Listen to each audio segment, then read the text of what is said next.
Good evening. अच्छा, कहते हैं कि इंसान की लफ्ज़ों की तासीर, लफ्ज़ों का असर और लफ्ज़ों का चुनाव उसकी शख्सियत का आईनादार होता है।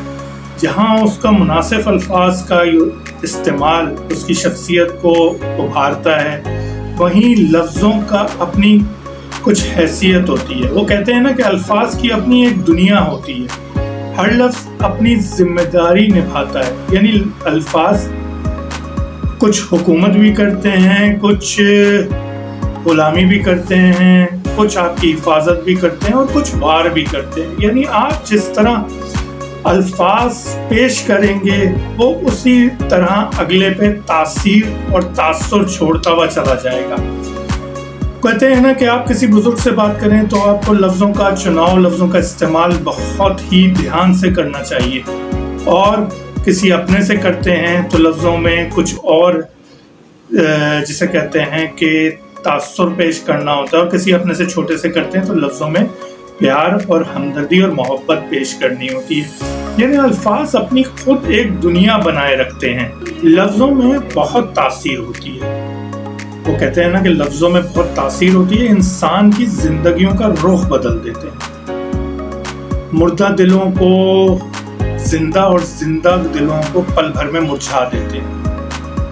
इन लफ्ज़ों को ना दूसरों की तरफ रवाना करने से हुए या करने से पहले ये ज़रूर सोचें कि अगर ये लफ्ज़ हमारी तरफ आए तो क्या असर, क्या तासुर हम पे डालेंगे। ऐसा ना हो कि लफ्ज़ आंसुओं का, हमारे लफ्ज़ किसी के साथ आंसुओं का सबब बने। और कोशिश ये करनी चाहिए कि हमारे अल्फाज दूसरों के लिए मुस्कुराहट का सबब बने। ये आप पर मुनहसर है। बिल्कुल सही बात।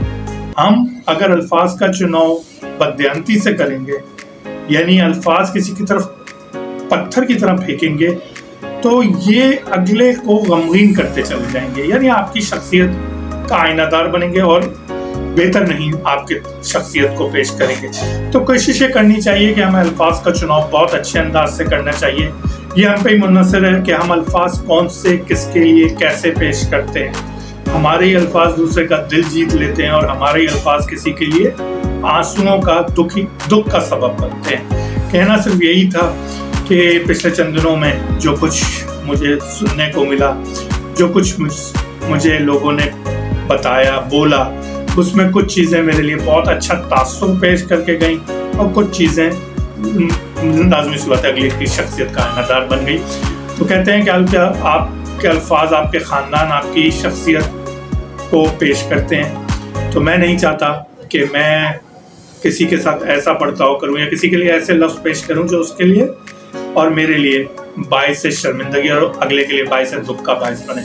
तो इन्हीं बातों के साथ आज सोचा कि कुछ धीमे लहजे में कुछ धीमी बातें कर जाएं, किसी को कोई किताबी बातें ना करें, क्योंकि बहुत सी चीज़ें किताबों में भी बहुत ऐसी पेश कर दी जाती हैं जो प्रैक्टिकल लाइफ में नहीं होती।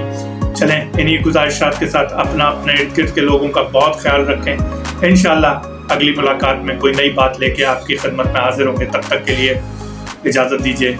अपना बहुत ख्याल रखिएगा। Till then, take care, bye bye and good night.